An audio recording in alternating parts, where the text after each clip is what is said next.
नमस्कार साथियों और आप सभी का लिटरेचर लवर्स में बहुत बहुत स्वागत है। मेरा नाम है राजवीर। साथियों, DSSB TGT की वैकेंसी आ चुकी है और जो भी कैंडिडेट इस वैकेंसी में एक सीट अपनी पक्की करना चाहते हैं तो अपना एप्लीकेशन फॉर्म फटाफट भर दीजिए। एप्लीकेशन फॉर्म की लास्ट डेट जो होगी, तो क्या है वो लास्ट डेट? वो है 7/11/2025। इस एग्जाम की कैसे अच्छे से प्रिपरेशन करना है ये बात भी मैं आपको बताने वाला हूं, और क्या एलिजिबिलिटी क्राइटेरिया है, सारी बातें करेंगे हम लोग इस वीडियो में बहुत ही शॉर्ट में। तो देखिए 7/11/2025 है और आप अपना एप्लीकेशन फॉर्म फटाफट भर दीजिए। नंबर ऑफ पोस्ट की अगर मैं बात करूं तो नंबर ऑफ पोस्ट कितनी है?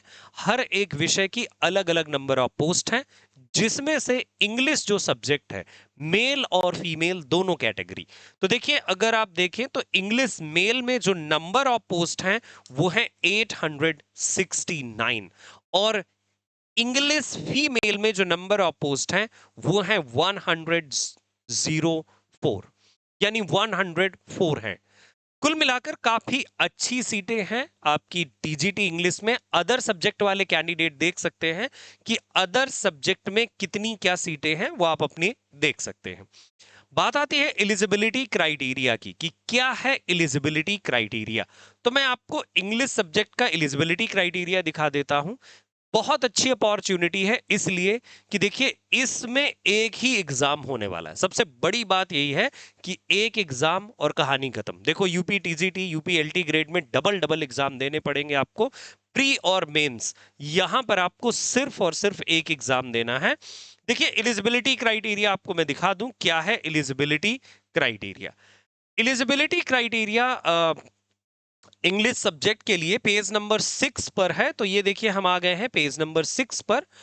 पेज नंबर 6 में ये दिया हुआ है कि जो इंग्लिश के कैंडिडेट हैं, देखिए चाहे मेल हो फीमेल हो दोनों के लिए है, मैं बता रहा हूं आप सभी को। तो देखिए जो इंग्लिश का एलिजिबिलिटी क्राइटेरिया है वो क्या है? ग्रेजुएशन डिग्री आपको चाहिए कंसर्न सब्जेक्ट में। ग्रेजुएशन डिग्री किसमें? कंसर्न सब्जेक्ट में। ये है एजुकेशनल क्वालिफिकेशन इंग्लिश में। कम से कम 50% मार्क्स। 50% मार्क्स का क्या मतलब है? टोटल, यहां पर सब्जेक्ट में नहीं देखा जाता कि सब्जेक्ट में कितने हैं, टोटल 50% आपका ग्रेजुएशन में होना चाहिए। और सबसे बड़ी बात, क्योंकि बहुत यूपी टीजीटी और पीजीटी में बहुत सारे ऐसे कैंडिडेट हैं जो डाल नहीं पाते टीजीटी में या एलटी में, जैसे कि जिनका 3 साल नहीं है। तो यहां सबसे बड़ी बात यह आती है कि कम से कम 2 साल अगर आपने इंग्लिश पढ़ा हुआ है तो भी आप एलिजिबल हैं।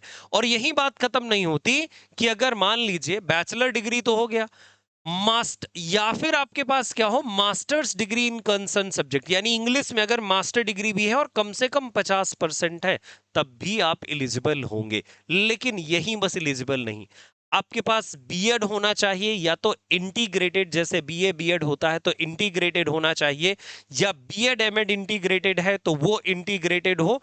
इंटीग्रेटेड कोर्सेज भी यहां पर वैलिड हैं। और सीटेट आपको सेकंड लेवल वाला क्वालिफाई होना चाहिए।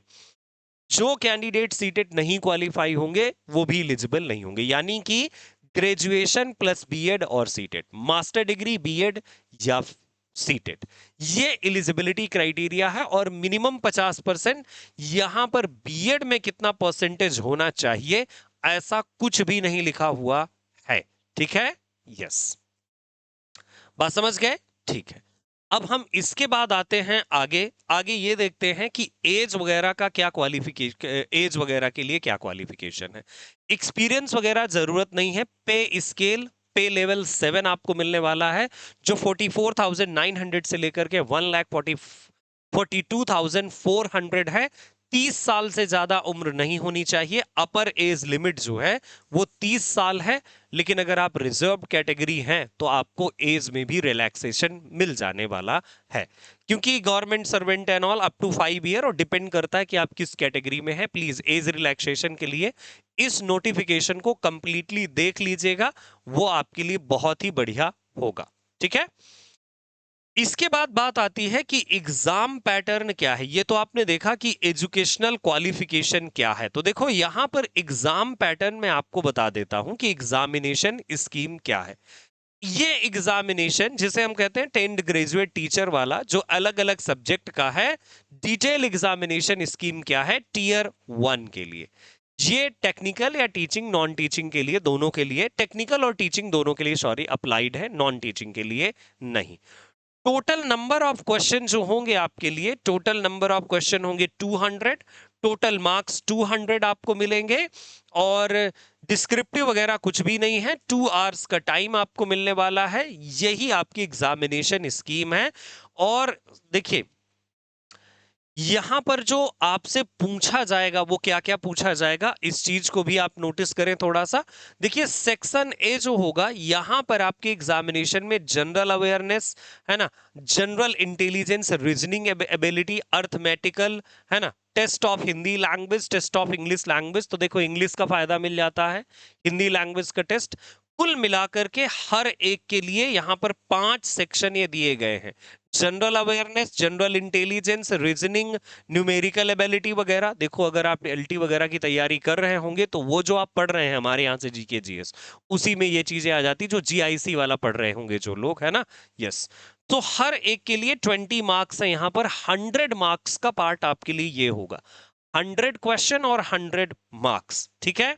यस, तो जनरल अवेयरनेस, जनरल इंटेलिजेंस यानी रीजनिंग वगैरह, अर्थमेटिक्स है, और टेस्ट है हिंदी और इंग्लिश का। तो ये कुल मिलाकर के 100 मार्क्स का 100 नंबर के लिए रहेगा। और सेक्शन बी में आपका सब्जेक्ट स्पेसिफिक होगा, 100 क्वेश्चन होंगे और 100 मार्क्स होंगे, ठीक है।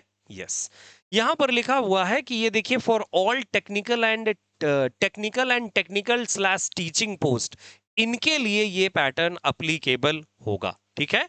जो टाइम आपको मिलने वाला है इस पेपर के लिए वो 2 घंटे का टाइम होगा, 2 घंटे के भीतर ये सारी चीजें। अच्छा देखो, DSSB के क्या फायदे हैं, एक बात ध्यान रखिएगा इस बात को, इस बात का कि मतलब DSSB के फायदे क्या है। निगेटिव मार्किंग्स थोड़ा सा जान लीजिए, फिर फायदे क्या है इसके वो समझिए। देखिए निगेटिव मार्किंग जो होगी वो 0.25 की होगी। अगर एक भी आप रॉन्ग आंसर करते हैं तो ये आपको मिलने वाला है, मतलब 0.25 मार्क्स की माइनस मार्किंग। इंटरेस्टिंग बात ये आती है कि देखिए जो आपका ऊपर वाला पार्ट है, जीके जीएस वाला जो पार्ट है, वो हिंदी इंग्लिश बाइलिंगुअल होता है। अब बाकी अगर आप इंग्लिश लैंग्वेज के ही का ही एग्जाम दे रहे हैं, मान लो आप इंग्लिश के हैं तो इंग्लिश का ही एग्जाम दे रहे हैं, तो आपके लिए तो 100% है कि आपके सब्जेक्ट में, जैसे हिंदी का पेपर हिंदी में होगा, इंग्लिश का पेपर इंग्लिश में ही होगा, है ना, ठीक है। तो ये, और ऑनलाइन मोड होता है ये, ठीक है, ये बात ध्यान रखिएगा कि ऑनलाइन मोड रहता है एग्जाम का। मॉक जो टेस्ट होता है आपका ऑनलाइन ही होता है, ये बात ध्यान रखें सारे लोग। और जो जीके जीएस या फिर अर्थमेटिक्स या रीजनिंग वगैरह वाला पार्ट है वो डबल लैंग्वेज में होगा, हिंदी और इंग्लिश दोनों में होगा। और एग्जाम के आधार पर अगर देखा जाए कि सिलेक्शन का क्राइटेरिया क्या रहता है, तो फाइनली जो है कंप्यूटर बेस्ड टेस्ट होगा, उसके बाद जो भी प्रोसेस लगती होगी नॉर्मलाइजेशन एंड ऑल की, फिर आंसर की आती है और फाइनल मेरिट डिसाइड करी जाती है। एक और पार्ट यहां पर आपको याद रखने की जरूरत है कि जो पार्ट 1 है और पार्ट 2 दोनों को मिलाकर के मेरिट बनती है, लेकिन पार्ट 2 में आपको मिनिमम जो है क्वालिफिकेशन, मिनिमम मतलब क्वालिफाइंग मार्क्स चाहिए होगा। The board, in order to achieve qualitative selection and recruit the best talent available, has fixed the following minimum qualifying marks. तो ये देखिए अलग अलग के लिए है, जनरल के लिए 40%, ओबीसी के लिए 35%, ओबीसी दिल्ली है ना, एससी एसटी पीएच तो इसके लिए 30%। तो ये आपके लिए कम से कम पार्ट है जो एलिजिबल होगा। बाकी आपको पता ही है कि कट ऑफ बाद में आती है और उसी के आधार पर सिलेक्शन होता है। तो ये पूरी की पूरी जानकारी है। अब बात आती है कि क्या फायदे हैं इस DSSB के और अदर्स से, यानी कि जो अदर वैकेंसीज हैं उन अदर वैकेंसीज से क्या इसमें बेनिफिट है, क्या फायदे मिलने वाले हैं। देखो सबसे बड़ी बात तो ये कि इसमें प्री और मेंस का झंझट नहीं है ना। प्री और मेंस का, जैसा कि आपको पता है कि यूपी टीजीटी में और एलटी ग्रेड में प्री और मेंस का पैटर्न लागू हो गया। इवन एमपी ग्रेड 1 का पहला एक एग्जाम होता है, फिर दूसरा एग्जाम होता है ना। तो यहां पर सिर्फ एक ही एग्जाम है और आप क्लियर कर लोगे। देखो पहली चीज तो ये है। दूसरी चीज ये है कि 2 साल इंग्लिश वाले भी एलिजिबल है यहाँ पर, जिनकी 2 साल जिन्होंने इंग्लिश पढ़ा हुआ है वो लोग भी एलिजिबल होंगे, तो वो भी एक फायदा हो गया। दो तो आपको डायरेक्ट फायदे मिल रहे हैं, है ना। दो फायदे आपको डायरेक्ट मिल रहे हैं।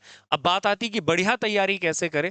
बढ़िया तैयारी के लिए तो मैं आपको बता दूं कि जो पिछला एग्जाम हुआ है उस एग्जाम के लिए हमने पूरा DSSB का कोर्स न्यू लेटेस्ट सिलेबस पर बेस्ड पढ़ाया हुआ है। जो भी कैंडिडेट इंटरेस्टेड हो सीधे लिटरेचर लवर्स ऐप डाउनलोड कर लो और ऐप डाउनलोड करके आप हमारे उस कोर्स को ज्वाइन कर सकते हैं। पूरे एक एक टॉपिक पर जो आपका 100 मार्क्स का पूरा आपका सब्जेक्ट है, उस सब्जेक्ट पर बेस्ड पूरे टॉपिक्स को पढ़ाया गया है। एक एक टॉपिक, और टॉपिक बस नहीं पढ़ाया गया, उसके उसी पर बेस्ड MCQs प्रैक्टिस भी आपको उसी कोर्स में दी गई है। तो यानी पूरा डिटेल्ड कोर्स, PDF नोट्स और साथ में टेस्ट आपको मिलने वाले हैं। बढ़िया तैयारी के लिए सीधे लिटरेचर लवर्स ऐप डाउनलोड कीजिए और कोर्स ज्वाइन कीजिए। कोर्स में आपको मिल जाएगा सब कुछ, अच्छी तैयारी हो जाएगी और सिलेक्शन हो जाएगा। जैसा मैंने बताया कि देखिए बेनिफिट है इसके, और उस बेनिफिट का अभी लाभ लीजिए, क्योंकि आने वाले समय में पता चले प्री मेंस हो गया तो दो दो बार फिर गुजरना पड़ेगा आपको। ठीक है, बहुत बहुत धन्यवाद मेरे साथ ट्यून रहने के लिए। कोर्स से रिलेटेड कोई भी इंक्वायरी हो, ये नंबर है, डायरेक्टली इन पर व्हाट्सएप कीजिए या कॉल कीजिए। बाकी मिलेंगे अगले वीडियोज में, तब तक के लिए नमस्कार, अपना ख्याल रखिएगा।